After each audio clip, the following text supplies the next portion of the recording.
Hello student, welcome to learn with Pankaj official की नई video में। तो आज का यह वीडियो उन बच्चों के लिए इम्पोर्टेंट होने वाला है जो बच्चे 22 तारीख को हिंदी का पेपर देंगे। आज की इस वीडियो में हम आपको बताएंगे कि हिंदी के पेपर में जो आपका गद्यांश पे आधारित क्वेश्चन आता है, आपको उसे बिना पढ़े कैसे सॉल्व करना। ठीक है, तो आज की इस वीडियो में हम आपको एक ऐसा ट्रिक बताएंगे जिससे आप एक भी गद्यांश का क्वेश्चन छोड़ के नहीं आओगे। देखिए, सबसे पहले हमारे पास एक पेपर है जिसमें खंड बा में आपका बी दिया गया है कि निम्नलिखित गद्यांश पर आधारित प्रश्न के उत्तर दीजिए। ठीक है, इस पे आपको प्रश्न के उत्तर देना है। देखिए, पहला प्रश्न में आपको 2 नंबर, दूसरे का है 2 नंबर और तीसरे का 2 नंबर। ठीक है, आपके टोटल है 6 नंबर।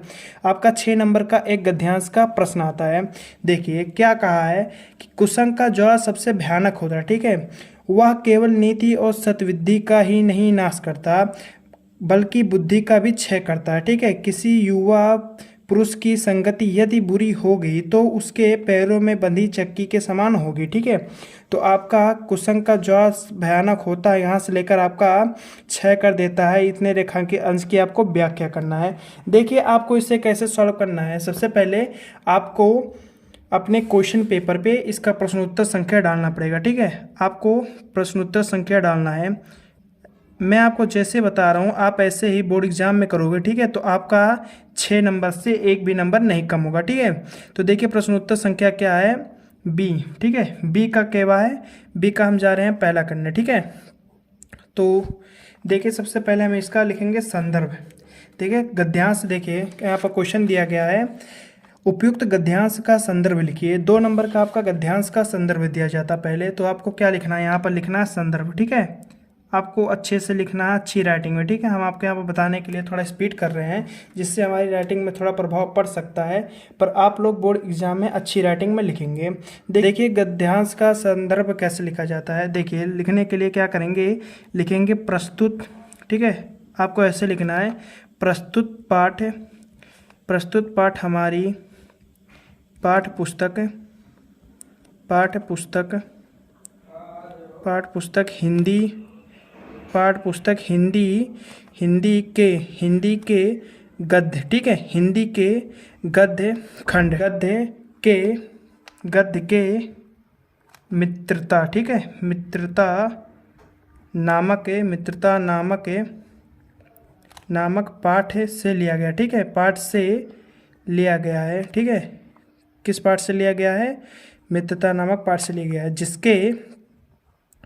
जिसके लेखक, आपको ऐसे लिखना है, जिसके लेखक आचार्य रामचंद्र शुक्ल जी हैं। ठीक है, जिसके लेखक कौन है, आचार्य रामचंद्र शुक्ल जी हैं।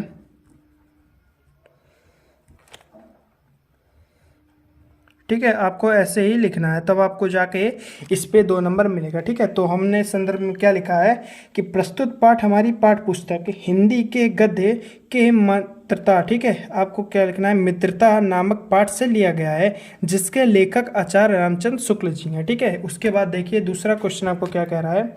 देखिए प्रश्न पत्र में दूसरा क्वेश्चन आपको दिया गया है, रेखांकित अंश की व्याख्या कीजिए। रेखांकित अंश की व्याख्या करने के लिए सबसे पहले हम यहाँ पर डालेंगे व्याख्या। ठीक है, हमने यहाँ पर हेडिंग डाला व्याख्या। अब क्या करना है आपको, देखिए हम यहाँ पर क्या लिखेंगे, लिखेंगे कुसंग का ज्वार। ठीक है, हम जैसे लिख रहे हैं आपको भी ऐसे बोर्ड पेपर में लिखना है। ठीक है, कुसंग का ज्वार सबसे भयानक होता है। ठीक है, कुसंग का ज्वार है जो सबसे भयानक होता है, यह केवल नीति,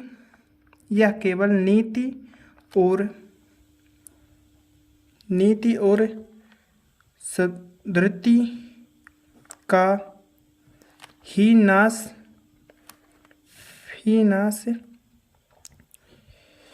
का ही नहीं करता। ठीक है, बल्कि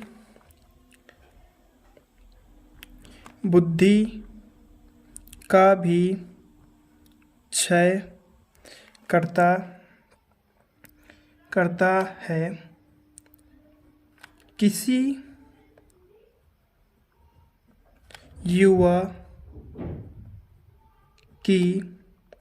युवा की संगति, ठीक है, किसी युवा की संगति बुरी किसी युवा की संगति यदि बुरी होगी तो वह उसके पैरों में बंधी उसके पैरों में बंधी चक्की उसके पैरों में बंधी चक्की के समान, ठीक है, उनके पैरों में बंधी चक्की के समान होगी जो उसे दिन रात क्या करेगी, जो उसे दिन रात अवनीत के गड्ढे में गिराती है, ठीक है, जो उसे अवनीत के गड्ढे में गिराती है। बस आपको इतना लिखना है, ठीक है। इस पे भी आपको 2 नंबर मिल जाएगा। उसके बाद देखिए तीसरा क्वेश्चन क्या है। तीसरा क्वेश्चन आपको कहा गया है गद्यांश में क्या संदेश दिया गया है, ठीक है। आपको गद्यांश में क्या संदेश दिया गया है इसे लिखना है। तो देखिए तीसरे का आंसर कैसे लिखेंगे, यहाँ पर लिख देंगे तीसरा, ठीक है। उसके बाद कैसे लिखेंगे, देखिए लिखना आपको प्रस्तुत गद्यांश में, ठीक है, प्रस्तुत गद्यांश